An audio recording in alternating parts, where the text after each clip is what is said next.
안녕하세요. 오늘도 여전히 여러분들이 나도 주식 좀 한다라고 말할 수 있을 때까지 주식을 전혀 몰라도 완전 기초부터 하나씩 숟가락으로 떠먹여주는 기본 지식을 갖추는 컨텐츠 3화입니다. 오늘 3화에서는 증거금 거래에 대해서 설명해 드리겠습니다.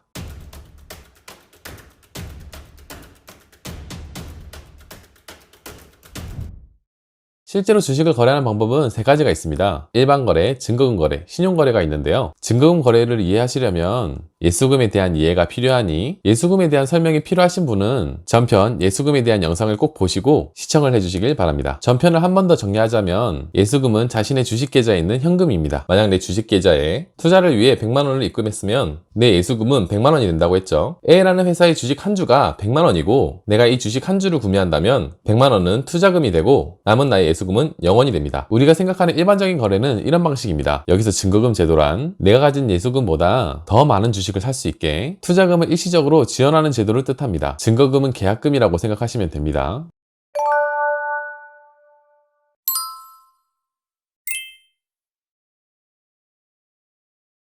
증거금 제도의 장점과 순기능은 내가 평소에 쭉 지켜보던 주식이 지금 타이밍이 딱 와서 다량으로 구매하고 싶은데 당장은 내 자금이 부족해서 바로 돈을 지불할 수는 없지만 투자를 하면 금방 이익을 볼 수 있는 회사이기 때문에 투자를 당장 해야 하는 경우 내가 가진 돈의 일부 금액만 계약금처럼 먼저 지불하고 구매를 한 후에 나중에 잔금을 완납하는 방식으로 주식을 정상적으로 구매할 수 있는 기능을 뜻합니다. 또 다른 기능으로는 구매 후 하루 안에 판매까지 모두 끝마치고 수익을 내는 투자를 하는 경우 미수를 사용합니다. 증거금은 일종의 계약금 개념이라고 했죠. 여기서 계약금은 얼마를 내는 걸까요?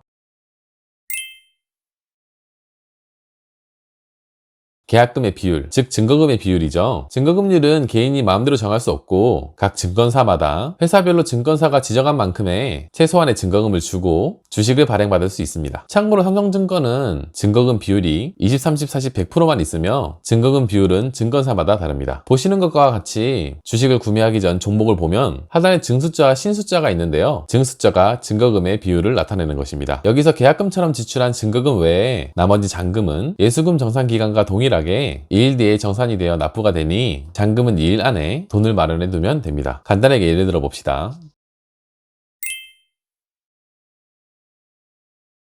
내가 예수금이 100만원이 있고 한 주에 100만원짜리 종목이 있다고 가정을 합시다. 원래는 이 종목을 구매하면 100만원이 즉시 나가지만 이 종목에 증거금률이 20%로 표시가 되어 있고 내가 이 증거금률 제도를 이용해서 주식을 거래했다. 이 경우 내 통장에 돈이 100만원이 있어도 구매 당시에는 20%만 빠져나갑니다. 20% 구매 후 남는 80만원으로 같은 주식을 같은 방법으로 5번 구매도 가능하며 또 다른 종목에도 투자가 가능합니다. 아직 잔금을 완납하진 않았지만 주식 5주를 정상적으로 받을 수 있고 그 순간부터 이익과 손해도 적용이 됩니다. 주식 가격이 오르면 한 주가 아닌 5주이기 때문에 5배의 이익을 볼 수 있습니다. 반대로 손해가 발생하게 되면 5배로 손해를 보게 되죠. 이제 방금 전 거래에 잔금을 계산해 보겠습니다. 100만원짜리 주식을 증거금 20%로 구매해서 20만원만 지출이 되었으니 80만원을 더 내야 되고 이와 같은 방식으로 5주를 구매했기 때문에 잔금은 400만원이 생깁니다. 이 잔금을 미수금이라고 합니다. 쉽게 생각하면 증권사에서 빌린 금액이고 이자가 없는 2일짜리 주식담보대출이라고 생각하면 됩니다. 이 미수금은 언제 빠져나가느냐? 앞전 영상에 말했듯이 주식은 3거래일 방식입니다. 예수금과 똑같이 2일 후에 미수금도 빠져나가게 됩니다. 그럼 예수금 보는 방법을 알려드릴게요.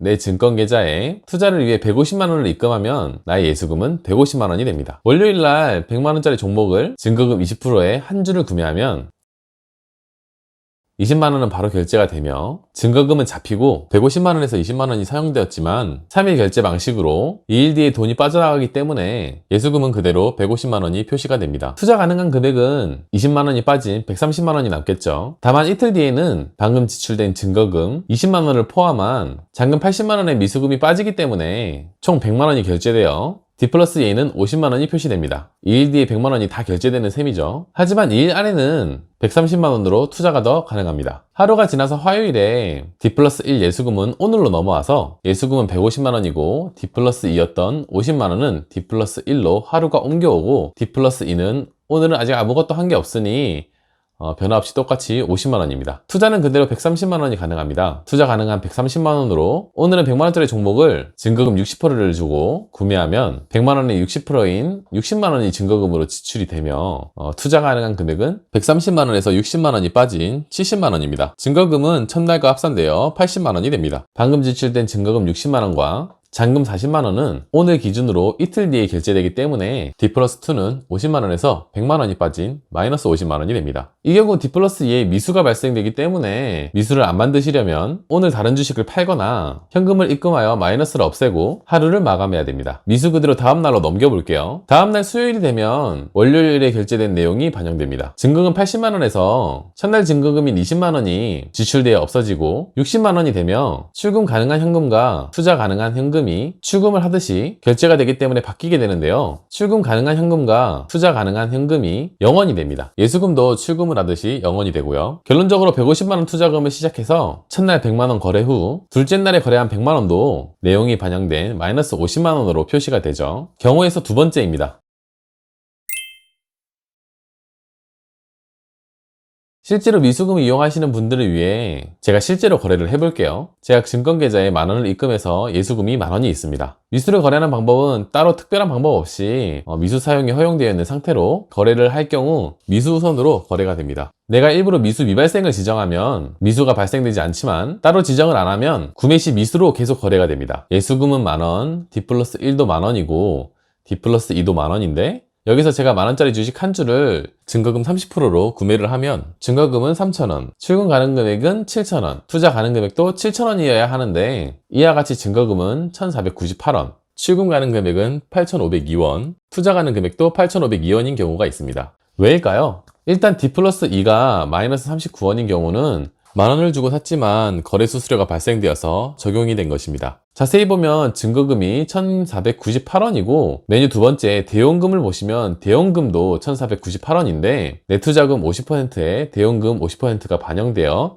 3,000원이 아닌 반 정도인 1,498원만 증거금으로 잡힌 것입니다. 지금 헷갈리실 것 같아서 대용금에 대해서 아주 짧게 간단히만 알려드릴 텐데 자세한 내용은 다음 시간에 알려드릴게요. 대용금에서 50%가 지연되어 증거금이 조금 덜 지출되었죠. 증거금이 저에게 주어진 이유는 이미 제가 기존에 가지고 있는 다른 주식이 있어서입니다. 현재 구매하여 보유하고 있는 주식의 가치 60%에서 80% 안에서 대용금이 지원되는데 내가 첫 투자이거나 현재 가지고 있는 주식이 없으면 증거금이 모두 내 돈으로 잡혀서 3,000원이 잡히지만 내가 가지고 있는 주식이 있으면 증거금 이용 시 50%는 대용금에서 지원을 해줍니다. 내가 기존에 100만원어치의 주식을 가지고 있으면 60에서 80%인 60만원에서 80만원 사이의 대용금이 지원이 되고 이 대용금, 지원금에서 50%인 1,498원이 차감되는 것입니다. 이후 예수금의 D+1과 D+2의 변화 그리고 거래에 따른 출금 가능 금액과 주문 가능 금액의 변화는 첫 번째 예시와 동일합니다.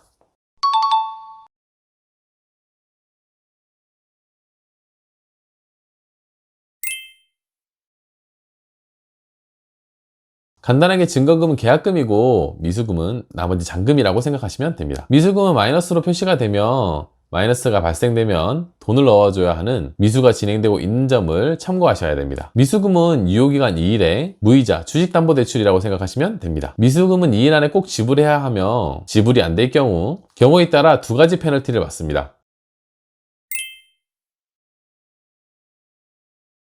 첫 번째 페널티는 미수동결계좌 페널티입니다. 오늘 거래 후 채용 예수금 D+1을 미수가 있는 마이너스 상태로 넘겼지만 둘째 날 미수 1일차에 가지고 있는 주식의 일부를 팔아 플러스로 만들거나 혹은 둘째 날이 아닌 마지막 셋째 날 미수 2일차에 가지고 있는 주식의 일부를 팔아 플러스로 만들 경우 당장은 마이너스인 채로 넘어가지만 2일 내에는 비청산이 가능하다고 보기 때문에 약식 페널티인 미수동결 계좌가 됩니다. 미수동결 계좌가 되면 미수금을 한 달간 이용할 수 없습니다. 페널티를 받지 않으려면 첫날 미수가 발생한 당일 장 종료 전까지 플러스로 만들고 하루를 마감하거나 이미 미수로 하루가 넘어간 경우라면 현금을 계좌에 입금하여 바로 없애야 합니다.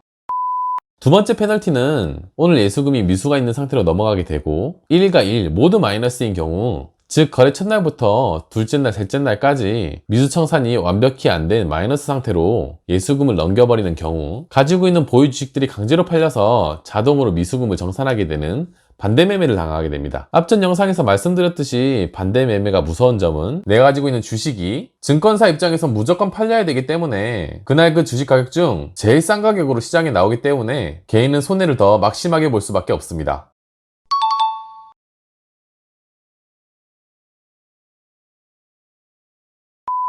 매일매일 매도와 매수를 하는 사람들은 돈이 계속 생겼다 없어졌다 하기 때문에 미수금을 사용하시는 분들은 3일 결제 방식에 따라 오늘 거래로 일어날 이틀 뒤에 나의 예수금 상태, 즉 D+2 상태를 보고 마이너스가 안 되게 만든 후 다음 날로 넘겨야 됩니다. 그래야 미술 동결 계좌도 피할 수가 있습니다. 내일이나 모레 플러스가 되어도 마이너스인 채로 넘겨지면 미술 동결 계좌가 되기 때문에 내일이든 모레든 현금을 입금해서 바로 플러스를 만들어야 하는 번거로움이 생기기 때문에 제일 좋은 건 애초에 D+2에 표시된 금액으로 투자를 하거나 미수금을 안 사용하게끔 설정하면 됩니다. 미수금을 사용하지 않는 설정 방법을 알려드릴게요. 예수금이 마이너스가 되는 것이 부담스럽고 일일이 계산할 필요 없이 내가 가진 금액만 가지고 투자를 하고 싶다. 이 경우에는 증거금리를 100%로 지정하면 됩니다. 먼저 삼성증권 어플에 들어갑니다. 처음 공지는 꺼주시고요. 좌측 하단에 메뉴를 누른 후 하단 가장 우측에 로그인 버튼을 눌러서 로그인을 먼저 해줍니다. 저는 간편 비밀번호로 로그인을 하겠습니다. 그 후 다시 메뉴에서 상단 가장 우측에 고객센터를 누르면 신청 변경 탭이 있습니다. 이것을 누르고 나서 조금 내려보면 증거금 100% 등록이 있습니다. 증거금 100% 등록을 누르면 하단에 증거금 100% 적용과 해지 두 가지 버튼이 있습니다. 해지를 하면 미수금을 이용하여 주식 거래를 하게 됩니다. 미수금 사용에 대한 상태 표시는 현행 증거금률로 나타나고요. 증거금 100%로 적용을 하면 미수금을 사용하지 않고 내가 입금한 금액만 이용하여 주식 거래를 하게 됩니다. 상태 표시는 증거금 100% 징구로 나타납니다. 상단의 미수 발생 제한 출금 가능 금액은 무엇이냐? 증거금 100%로 설정하면 주식 구매는 내가 입금한 금액만 이용하여 구매하게끔 제한이 되는데 간혹 출금은 미수가 되는 경우가 있습니다. 1편 예수금 편에서 잠시 예시가 나왔는데 다시 설명을 하자면 내 투자 자금이 100만원이고 내가 100만원짜리 주식을 사면 증거금률이 100%라서 일단 구매는 100% 내 자금에서 모두 지출되지만 구매 후 실제 내 돈이 나가는 것은 3일 결제 방식으로 이틀 뒤에 출금이 됩니다. 첫째 날 내가 주식을 사면 예수금은 100만원, D+1도 100만원, D+2는 0원이 되고 증거금은 100%가 다 잡힌 100만원, 출금 가능 금액은 0원입니다. 여기서 둘째 날 예수금은 100만원, D+1은 0원, D+2도 0원에서 내가 100만원을 인출하기 위해서 다시 주식을 팔면 예수금은 100만원, D+1은 0원, D+2는 100만원이 되고 증거금이 풀려서 증거금은 없어집니다. 출금 가능 금액이 100만원이 되죠. 여기서 100만원을 인출하면 예수금은 0원, D+1은 마이너스 100만원, D+2는 0원이 됩니다. 이때 출금으로 인한 미수가 생기는데 이 출금할 때 생기는 미수를 막는 것이 이 메뉴들입니다. 제한을 사용하시면 미수가 생기면서 출금하는 것은 막을 수가 있고 제한을 미사용하시면 미수가 생기면서 출금하는 것이 가능해집니다. 주식 구매와 별개로 출금을 할 때 미수가 발생되는 경우를 막는 용도입니다. 불필요한 페널티를 안 받으시려고 하시는 분들은 증거금을 100%로 설정하고 미수 발생 제한 출금 가능 금액도 제한을 사용하시면 주식 구매를 할 때 내가 입금한 돈 안에서 거래를 하고 출금 또한 내가 거래가 완료된 날에 출금이 되게끔 주식룰을 잘 지키며 정상적인 거래를 할 수가 있습니다. 오늘은 나의 증거금에 대한 이해와 증거금 설정 방법 그리고 증거금 거래에 따라 예수금과 미수금이 어떻게 변화하는지 예시를 통해 알아봤습니다. 다음 시간에는 실제로 주식을 거래하는 방법 3가지 중 한 가지인 신용거래와 대원금에 대해서 알려드리겠습니다. 입문자님들 유익하셨나요? 도움이 되셨다면 구독과 좋아요를 클릭하셔서 주식을 1도 몰라도 기초부터 하나하나 알아가는 현명한 투자자가 되시길 바랍니다. 구독과 좋아요는 더욱 양질의 컨텐츠를 제작하는 데 도움이 됩니다.